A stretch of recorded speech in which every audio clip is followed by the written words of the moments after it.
नमस्कार दोस्तों, स्वागत है आपका लेक्चर नंबर 7 में। आज का टॉपिक है फजार रूल। फजार रूल के अंतर्गत हम इसके डेफिनेशन देखेंगे, इसके कुछ उदाहरण देखेंगे और इसको इफेक्ट करने वाले कारक भी देखेंगे। और इसी के अंतर्गत हम पोलराइजेबिलिटी, पोलराइजेबल पावर, ये सब क्या होता है इसे भी देखेंगे। तो बिना टाइम वेस्ट के हम स्टार्ट करते हैं। देखो दोस्तों, अगर किसी चीज को आप स्टोरी बनाकर पढ़ते हो तो वो आसानी से याद रहता है और बहुत समय तक याद रहते हैं। तो वैसे ही हम भी एक स्टोरी के माध्यम से इस टॉपिक को अच्छे से पढ़ेंगे ताकि बहुत समय तक याद रहे। तो आज की स्टोरी है एक क्यूट बच्चा और उसकी अम्मा के बीच में। क्यूट क्यों? क्योंकि यहाँ पर है केटायन, सी से केटायन, सी से क्यूट, ठीक है। और ए है अम्मा, ए से अम्मा और ए से एनायन, ठीक है, ऐसा याद रहेगा। तो जब भी मैं कहूँ केटायन तो आपको समझना है क्यूट बच्चा, और अगर मैंने कहा एनायन तो उसको समझना है उसकी अम्मा। तो देखो ये स्टोरी कैसे बनेगा, यहाँ से पढ़ना चालू करो। जब एक स्मॉल साइज बच्चा क्या होता है, छोटा साइज का होता है, तो ये वाला बच्चा है केटायन, क्यूट बच्चा जो है वो स्मॉल साइज है। और एक लार्ज साइड आयन, मतलब ये वाला लार्ज साइज क्यों? क्योंकि मम्मा जो है छोटे बच्चे से बड़ा ही होता है, तो एक दूसरे के समीप आते हैं। जब एक बच्चा अपने माँ के समीप आता है तो माँ के सारे ममता को अपनी ओर खींच लेता है, खींचते हैं कि नहीं? तो वैसे ही जब ये केटायन जो होता है, छोटा साइज का केटायन मतलब प्लस चार्ज वाले, जब इस निगेटिव चार्ज वाले के पास जाता है, एनायन के पास जाता है, तो एनायन जो है ना, ये निगेटिव चार्ज वाले उसके इलेक्ट्रॉन को अपनी ओर खींचता है। जैसे आई होप आपको यहाँ तक समझ आया होगा। ये है पॉजिटिव चार्ज वाले केटायन, क्यूट बच्चा, और ये है उसकी अम्मा मतलब निगेटिव चार्ज वाले एनायन, यहाँ से इलेक्ट्रॉन को अपनी ओर खींच रहे हैं ना। ये देखो, जब एक बच्चा जो है अपने माँ के करीब आता है तो माँ के दिमाग में चलता है कि मैं बच्चे को देखूं या फिर काम को देखूं, तो माँ का माइंड भी दो साइड में डिवाइड हो गया। तो वैसे ही जब केटायन जो है वो एनायन के इलेक्ट्रॉन को अपनी ओर खींचता है, केटायन अपनी ओर खींचता है, तो ये जो एनायन है ना वो आधा हिस्सा केटायन की तरफ चल जाता है। ये जो है देखो, यहाँ पर ये वाला गोलाकार है, लेकिन यहाँ पर क्या हुआ, इलेक्ट्रॉन खींचा जिसकी वजह से ये चिपटा हो गए हैं, अंडाकार हो गए हैं। तो अंडाकार होने की वजह से ये पोलर हो जाता है। पोलर क्यों? क्योंकि ये जो है दो ध्रुव में बट गए हैं, दो ध्रुव में बटना ही पोलर कहलाता है। दो अलग अलग टाइप के नेचर होना यही पोलर कहलाता है, ठीक है। अब देखो, मैंने कहा था केटायन जब भी बोलूं तो आपको छोटा बच्चा समझना है, क्यूट बच्चा। केटायन की वह पावर, छोटे बच्चे की वो पावर जिसके द्वारा एनायन मतलब अम्मा पोलराइज हो जाते हैं, उसकी वो पावर जिसकी वजह से माँ जो होती हैं ध्यान को डिवाइड कर लेती हैं।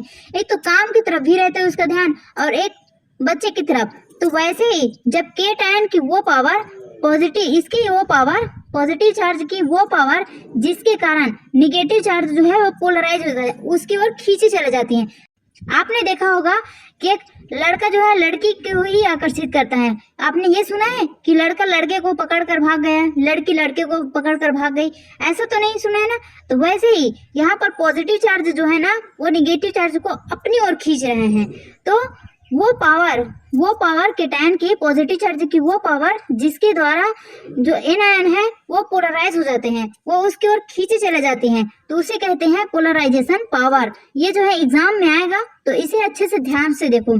अब यहाँ पर आते हैं दूसरा, एनायन की वो टेंडेंसी, एनायन मतलब कि अम्मा की वो ममता, वो टेंडेंसी जिसके कारण पोलराइज हो जाती है, जिसके कारण माँ जो होती है वो अपने ध्यान को बच्चे की ओर ले जाती हैं और काम की ओर भी, मतलब माइंड जो है डिवाइड कर लेती हैं।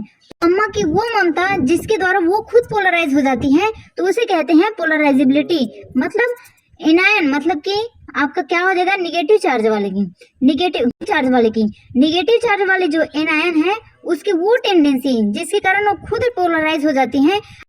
जैसे कि कोई आपको मोटिवेट करता है तो आप मोटिवेट हो जाते हो, लेकिन एक समय ऐसा आता है कि आप सेल्फ मोटिवेट होते हो, मतलब कि खुद के लाइफ से ही सीखते हो।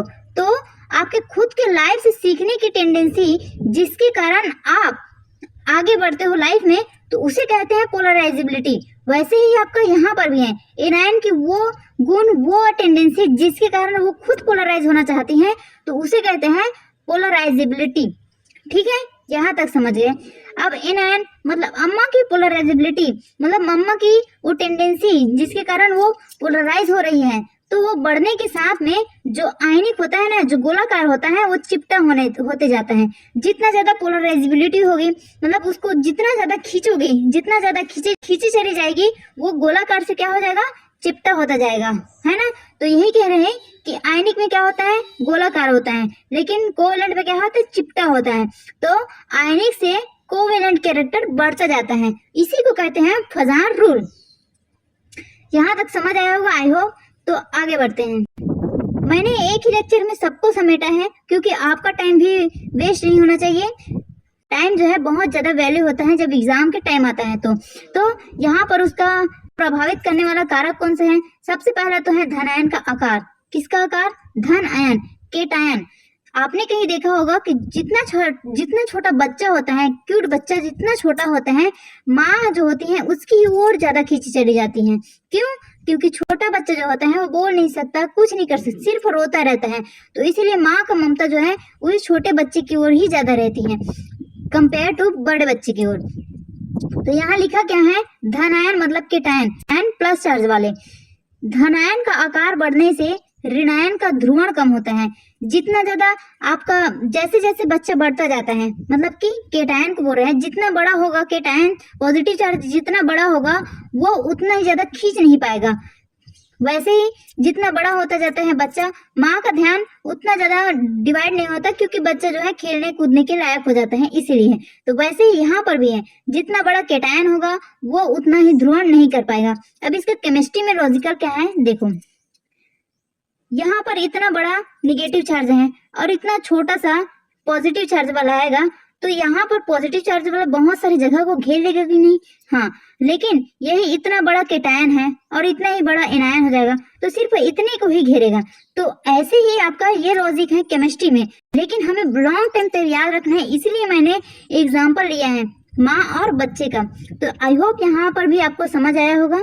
तो चलो नेक्स्ट क्या है, नेक्स्ट कौन सा फैक्ट है जो प्रभावित करते हैं? तो यहाँ पर आपको कैसे समझ रहे हैं, देखो छोटा बच्चा जो होता है ना, मतलब केटायन जो है, क्यूट बच्चा जो है, वो जितना ज्यादा भूखा रहेगा, जितना ज्यादा भूखा रहेगा वो माँ की ओर उतना ही ज्यादा खींचा चला जाएगा, क्योंकि उसे भूख लग रहे हैं।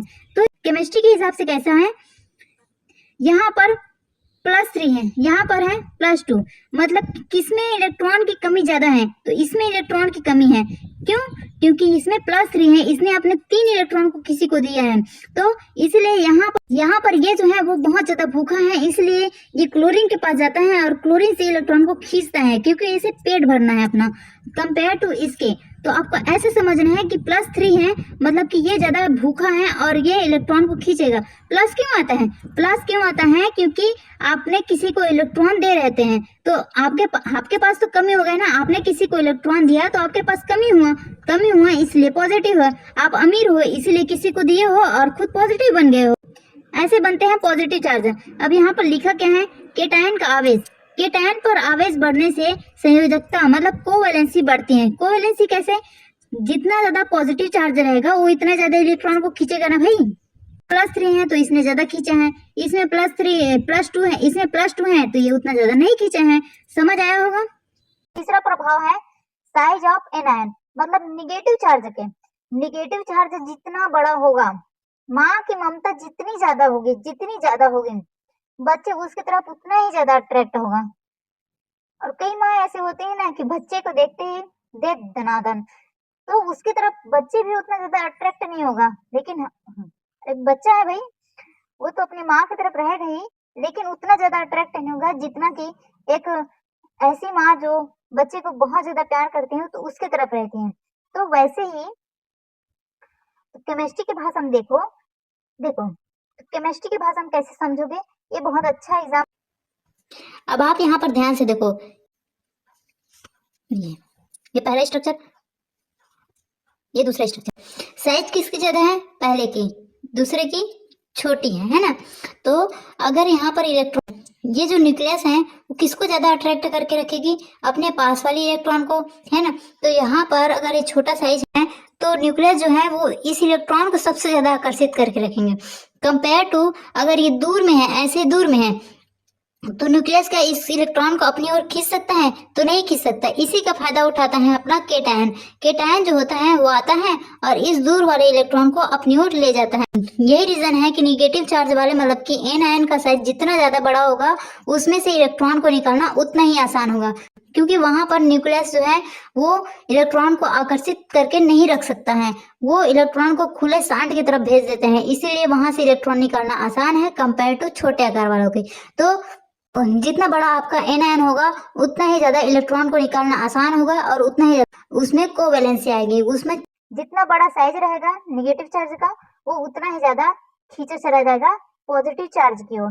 तो आज के लेक्चर में इतना ही। पसंद आए तो कमेंट करना। Thank you.